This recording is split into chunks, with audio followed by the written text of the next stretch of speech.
अब एक भगवत प्राप्ति का बिल्कुल सरल उपाय बता रहे हैं कि यदि आप जितेंद्री नहीं हैं, बड़े भजनानंदी नहीं हैं, आपका मन भगवान में निरंतर नहीं लगता है, तो तुम्हें हम बता रहे हैं कि तुम्हें भगवत प्राप्ति सहज में हो जाएगी। कैसे? बोले कायेन वाचा मनसेन्द्रियैर्वा बुद्ध्यात्मना वानुसृत स्वभावात् करोति यदि यत्सकलं परस्मै नारायणायेति समर्पयेत् तत्। यहीं से प्रारंभ हुआ था साधन मार्ग। जब घर से निकले थे तो प्रारंभिक साधना यही थी, इसी श्लोक की थी। भागवत धर्म का अनुष्ठान, गायत्री अनुष्ठान आदि तो अलग चल रहे थे, लेकिन ये हृदय का भागवत अनुष्ठान भागवत धर्म का था। महापुरुषों ने, ऋषियों ने बहुत से मार्ग बताए भगवत प्राप्ति के, धर्म के। बड़े कठिन कठिन मार्ग हैं, लेकिन हम तुम्हें वो मार्ग बता रहे हैं, नवयोगेश्वर में जी कह रहे, सुगम से सुगम उपाय। सब कोई कर सकता है, स्त्री पुरुष बालक सब कोई कर सकता है ये भगवत प्राप्ति का। बिना पढ़े लिखे वाला भी कर सकता है। भोले से भोले अज्ञानी मनुष्य सुगमता पूर्वक दिव्य गति प्राप्त करेंगे इस साधन से। इसका नाम है भागवत धर्म। इस मार्ग में, भागवत धर्म में बड़ी से बड़ी त्रुटि हो जाए तो भी पतन नहीं माना जाएगा। बड़ी महिमा इसकी है। देखो, अन्य साधनों में अगर त्रुटि हो गई, जैसे आप 20 वर्ष से ब्रह्मचर्य हैं और एक दिन व्यभिचारी बन गए तो 20 वर्ष का ब्रह्मचर्य का क्या, ऐसे हर साधन में है। लेकिन भागवत धर्म में, नाम जप में, इनमें यह सिद्धांत लागू नहीं होता। आप 20 बार नाम जप किए हैं, इसके बाद भ्रष्ट हैं, तो 20 बार नाम जप आपके कल्याण का कार्य करेगा। 19 नहीं होगा, वो 20 ही रहेगा। 21 से शुरू होगा जब आपका शुरू होगा। किसी ने कहा कि आप महाराज जी कहते हैं नाम जप से सारे पाप नष्ट हो जाते हैं, तो लोगों का उत्साह नहीं बढ़ेगा पाप कर्म करने में। तो आप ध्यान से सत्संग नहीं सुनते हैं, तब ऐसा प्रश्न आता है।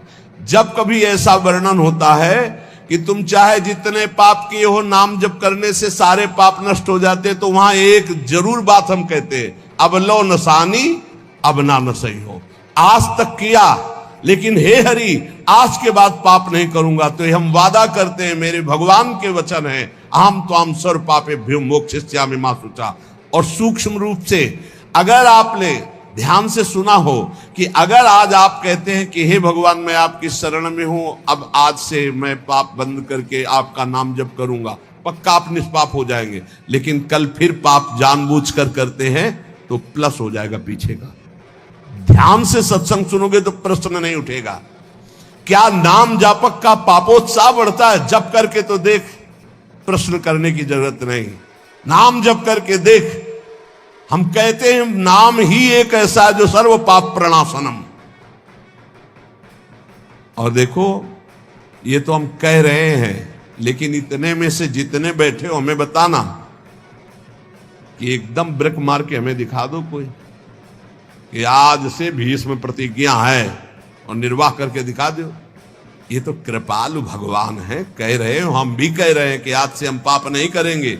लेकिन हो सकता है कि ब्रेक मारते मारते गाड़ी बीता दो बीता आगे खिसल जाए, वो ब्रेक मानी जाएगी, ब्रेक ही मानी जाएगी कि देख लो पहिया नहीं चला है, पर ब्रेक मारी खिसक गया एक बीता, उतने में घटना घट गई। तो जनयो गुण प्रभु मान नकाऊ, दीन बंधु अति मृदुल स्वभाव।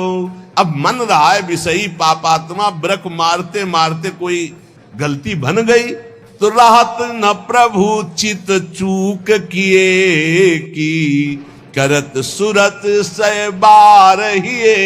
ये उसकी बात कह रहे जिसने ब्रक मारी पर चूक हो गई, ये उसकी नहीं कह रहे जो सुन के चूक करेगा। उसके लिए फिर नाम के बल से अपराध करने वाले को नामापराध लागू हो जाता है उस पर। कानून कानून है। अब ये जो भागवत धर्म का बोले, इसमें किसी भी निमित्त से प्रमाद हो जाए तो वो कर्तव्य से च्युत नहीं होता। जैसे जीटी रोड बड़ा है, खाली है, आंख मूंद के चलो तो गिरोगे नहीं, बहुत प्लेन जीटी।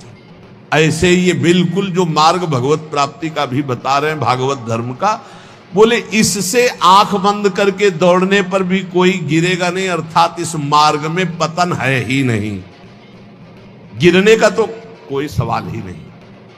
इसको कहते हैं भागवत धर्म। तो बोले भागवत धर्म करने वाले के लिए ये नियम नहीं है कि कोई विशेष प्रकार का कर्म करे। बहुत ध्यान से सुनो, वो शरीर से, वाणी से, मन से, इंद्रियों से, बुद्धि से, अहंकार से, अनेक जन्मों अथवा इस जन्म की आदत से, स्वभाव से जो जो करे, यत करोषि, वो सब परम पुरुष भगवान नारायण को समर्पित कर दे, बस इसी से भगवत प्राप्ति हो जाएगी। शुरू करो। कई बार चर्चा कर चुके हैं, यही साधन आगे बढ़ाता है। सिद्ध बनने की कोशिश जल्दी मत करो, यहां बल्ले जल्दी सिद्ध हो जाते हैं। अरे क्या समर्पित करना, हम तो समर्पित ही हैं। सही ढंग से समर्पित हो जाओ तो ये निकलेगा नहीं कि हम समर्पित हैं। वो प्रभु कहेंगे ये मेरा है। हमें क्या, हमें तो सिर्फ इतना कहना है कि हमारे आप हो, बस। समर्पित है कि नहीं वो तो तुम जानो, हम क्या जाने। क्योंकि समर्पण का तो आपको स्वीकृति करनी हो, आप जानो कितना है, हम क्यों कहें। हमारा हर मिनट, हर सेकंड, हर चेष्टा आपके चरणों में समर्पित होगी। अब यहां देखिए, प्रातः से उठो और एक एक घंटा का समर्पण शुरू करो। अभी बहुत जल्दी साधना के सोपान की ऊंचाई पर आ जाओगे आप, पक्का मान लो। लेकिन वही कर पाएगा जिस पर भगवान की कृपा, जो हम कह रहे हैं। एक एक घंटा का समर्पण, वो भजन हो, नौकरी हो, किसानी हो, खान पान हो, शौच स्नान का समय, जो भी समय आपका गया, फिर से ध्यान से सुन लो, इसमें तर्क मत करना। शरीर से, वाणी से, मन से, इंद्रियों से, बुद्धि से, अहंकार से, अनेक जन्मों की आदतों से, एक जन्म, इस जन्म की आदत से, स्वभाव से, अहंकार से जो जो भी कर्म हो रहे हैं, वो सब परम पुरुष भगवान नारायण को समर्पित कर दो। इसे भागवत धर्म कहते हैं। इसका फल होगा भगवत प्राप्ति। कायेन वाचा मनसेन्द्रियैर्वा बुद्ध्यात्मना वानुसृत स्वभावात् करोति यद् यत् सकलम परस्मै नारायणायेति समर्पयेत्। ये जब घर से भागे थे और गुरु शरण में हुए थे, तब से अनुष्ठान ये प्रारंभ उसी समय से हो गया था। क्योंकि श्रीमद् भागवत की कृपा बचपन से रही, घर में शाम के रोज भागवत की चर्चा। पर जब वैराग्य भाव में आए तो हमका इसका अनुष्ठान होना चाहिए, ये भागवत धर्म है, और बस ये शुरू कर दिया था। एक एक घंटे का शुरू किया था। जैसे सुबह 7 से 8 बजे तक नाम जप करते हुए शौच स्नान निशाब का 8 बजे, हे करुणा निधान भगवान, 7 बजे से 8 बजे के समय में जो भी कर्म बनाओ आपके चरणों में समर्पित। ठीक, अब 8 बजे से 9 बजे तक जो, फिर धीरे धीरे ये हम आप न तो बैठे हुए सिंहासन पर, ये सिद्ध, वही हम पहले कही कि सिद्ध ही मत झाड़ो। अगर आपकी स्थिति भगवदाकार नहीं है तो आपको ये साधन बहुत बढ़िया है, बहुत बढ़िया। चतुरासी जी का पाठ किया, राधा वल्लभ, सेवा की राधा वल्लभ, रसोई अमन या राधा वल्लभ, किसानी की 5 घंटे, भूल गए आप 1 घंटे में, एक घंटे में कहां देखे, तो 5-6 घंटे में एक बार पूरा थोक में जमा कर दो। 8 घंटे ड्यूटी की, हे प्रभु 7 बजे से गए थे, देखो 8 घंटा ड्यूटी। ये 8 घंटे के समय में जो भी क्रियाएं, चेष्टाएं हुई, नाथ आपको समर्पित है। आप इस समर्पण वृत्ति से प्रसन्न हो जाइए और अपनी शुद्ध भक्ति प्रदान कीजिए। कह रहे ये समर्पण लोगों की मान्यता और धारणाओं से आपको उठाता चला जाएगा, और बताना किसी को नहीं। सुन लो और आज से धारण कर लो, बिल्कुल फ्री है। कोई एक विशेष भागवतिक कार्य समर्पित करना, ऐसा नहीं, स्पष्ट लिखा है। भागवत धर्म का पालन करने वाले के लिए ये नियम नहीं है कि वो एक विशेष प्रकार का ही कोई कर्म करे और वो भगवान को समर्पित करे।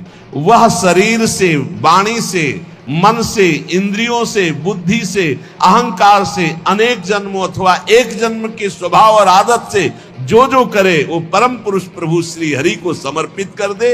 इससे क्या होगा? आप समर्पण करते रहिए, आपकी स्थिति लोगों की मान्यता और धारणाओं से ऊपर हो जाएगी। कह रहे वो दंभ से नहीं, नाटक नहीं, वो स्वयं उसके अंदर ऐसे भाव जागृत हो जाएंगे। एवं व्रता स्वप्रिय नाम कीर्त्या जाता अनुरागो द्रुत चित्त उच्चई हसत्यथो रोदति रोति गायत उन्मादवन नृत्यति लोक बाह्या। ये समर्पण रंग लाएगा। क्या लाएगा? अब नाम में प्रीति होने लगेगी, राधा राधा राधा। उसको हृदय में अपने प्रीतम के नाम कीर्तन में स्वाद मिलने लगेगा, नाम में प्रीति होने लगेगी। नाम में जो ही प्रीति हुई तो अनुराग उत्पन्न हुआ। अनुराग का अंकुर जब आया तो चित्त द्रवित हो जाता है। अब वो साधारण लोगों की स्थिति से ऊपर उठ जाता है। लोगों की धारणा, मान्यता उस तक नहीं पहुंच सकती। जो समस्त कर्म भगवान को समर्पित करता है उसका नाम में प्रेम हो जाता है। नाम का प्रेमी अनुराग रंग में युक्त होकर लोगों की धारणा और मान्यता से, अध्यात्म की रूप से देखकर, चाहे जल सामने आए तो जल रूप भी भगवान, वायु स्पर्श करे, हाँ मेरे भगवान मेरा आलिंगन कर रहे। जिधर दृष्टि जाती भगवान, वो अनन्य भाव से भगवत भाव में डूबा हुआ सबको प्रणाम करता है। भक्ति परेशानुभवो विरक्ति रन्यत्र चैष त्रिक एक कालः प्रपद्यमानस्य यथा स्नतः स्युस् तुष्टि पुष्टि क्षुद पायोनुघासम। आहा, जैसे भोजन करने वाले को प्रत्येक ग्रास के साथ तुष्टि, पुष्टि, क्षुधा निवृत्ति तीनों एक साथ होते हैं, ऐसे ही एक एक मिनट जो भगवान को समर्पित करता है, नाम जप करता है, उसको भजन के प्रत्येक क्षण का प्रभाव, संसार से वैराग्य, प्रभु में प्रेम और अपने स्वरूप का ज्ञान तीनों एक साथ, तुष्टि पुष्टि क्षुधा निवृत्ति, संसार से वैराग्य, भगवान में अनुराग, अपने स्वरूप का ज्ञान, तीनों एक साथ बढ़ते चले जाते हैं। एक एक क्षण भगवान को समर्पित करता है, भगवान नाम जप करता है। यही जीवन का सार है। गुरु शिष्य का संबंध है भगवत प्राप्ति कराने से। तन मन प्राण समर्पित करके गुरुदेव की आज्ञा पे चलो, निश्चित भगवत प्राप्ति है। भगवत प्राप्ति कोई ऐसा रसगुल्ला या गुलाब जामुन नहीं कि खरीद लिया, ये लो भैया आ लो। उनकी आज्ञा पे चलो, भगवत प्राप्ति आपको होनी है। आपको बा माता नहीं जो अपने पुत्र को भगवत प्राप्ति का, भजन का उपदेश न करे। वो पति पति नहीं है जो भगवत प्राप्ति का उपदेश न करे, भगवत प्राप्ति का सहयोग न करे। इन सारे संबंधों की एक ही महानता है कि मुझे भजन, भगवत प्राप्ति का संयोग बैठा ला जाए और इस जन्म में हम भगवत प्राप्ति कर ले। चाहे वो गुरु हो, चाहे माता हो, चाहे पिता हो, चाहे मित्र हो। भगवत रसिक जी कहते हैं अगर ऐसा संग नहीं है भगवत प्राप्ति का तो सब माया का नाटक है। हमको नहीं इस माया के नाटक में फंसना।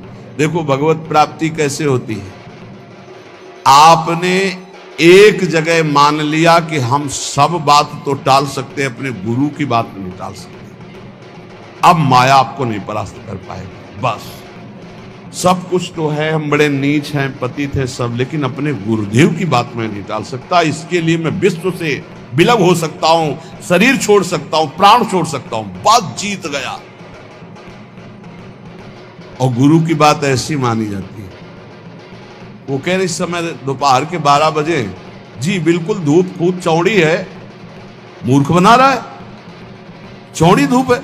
4 बजे नहीं महाराज जी, आप कह रहे हो 12 बजे है। नहीं, समय तो 4 बजे। हाँ महाराज, ब्रह्म मुहूर्त का समय है।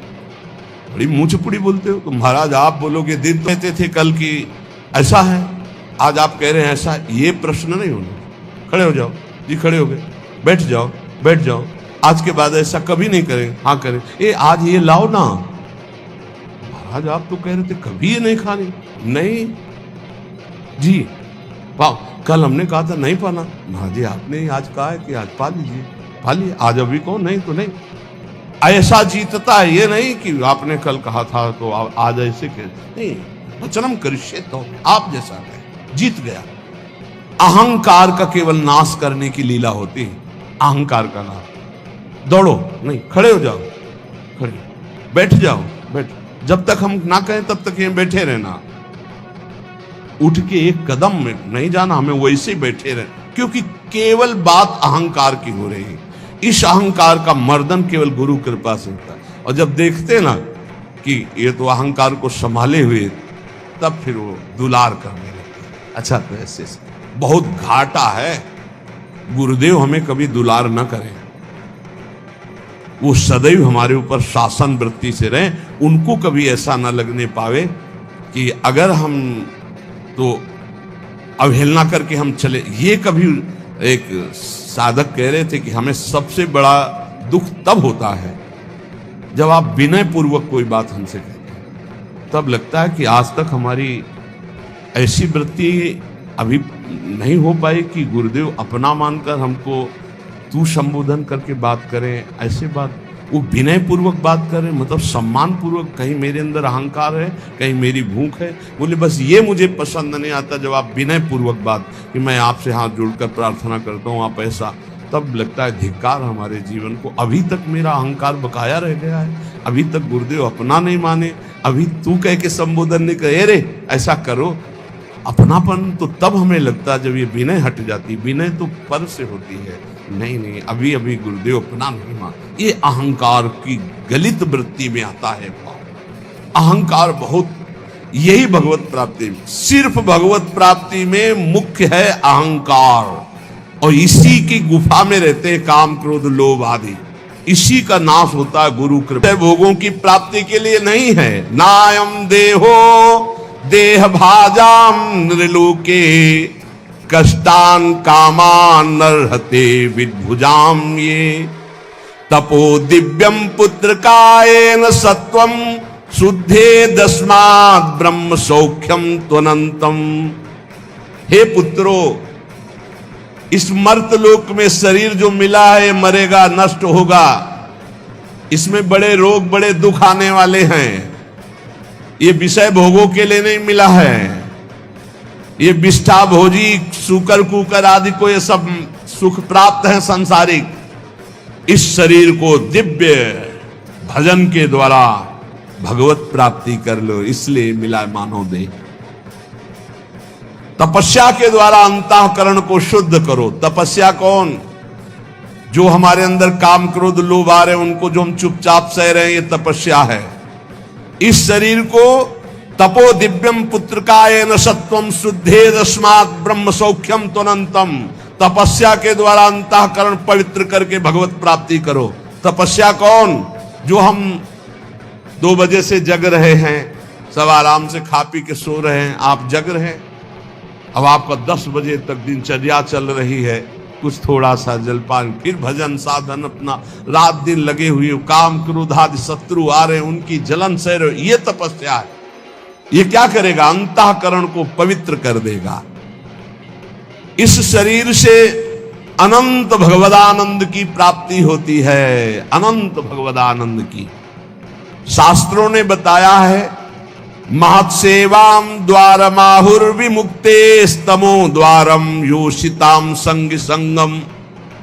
यदि संत महापुरुषों का संग मिल जाए तो मोक्ष का खुला हुआ द्वार है। और यदि कामी पुरुष का संग मिल जाए, कामिनी में आसक्त, नाना प्रकार के भोगों में आसक्त, तो बोले नरक की सर्टिफिकेट है पक्का। संग से ही उत्तम गति होती है, उस संग से ही निम्न गति की प्राप्ति होती है। महत सेवाम तो द्वार माहुर विमुक्ते, संतों की सेवा, संतों का संग, संतों की आज्ञा का पालन तो मोक्ष पदवी, भगवदानंद। और विषयी पुरुषों का संग, विषय सेवन तो कह रहे तमो द्वारम योसिताम संग संगम, ऐसे कामी नीच पुरुषों का संग नरक प्रदान करता है। कसम देने की जरूरत नहीं, ऐसे पुरुषों का तो संग ही नहीं करना चाहिए। वो कहते हैं हमारी दोस्ती, अरे तिलांजलि देते तुम्हारी दोस्ती को, कभी मत आना, कभी मत बुलाना, कभी संग मत करना। नीच आचरणों में फंसाने वाले दोस्त नहीं दुश्मन होते हैं। किसी को नष्ट करना उसको व्यसन दे दो, किसी को नष्ट करना उसे भोगों में फंसा दो, नष्ट हो जाएगा अपने आप। तो नष्ट करने वाला दोस्त होता है कि दुश्मन होता है?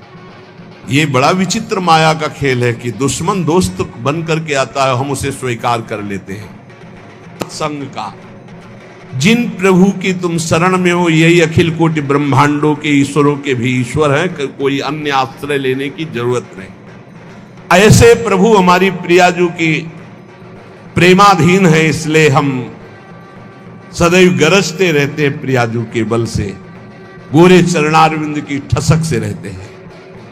जिसको ये ठसक प्राप्त करनी है वो एक एक मिनट प्रभु के चरणों में समर्पित कर दे।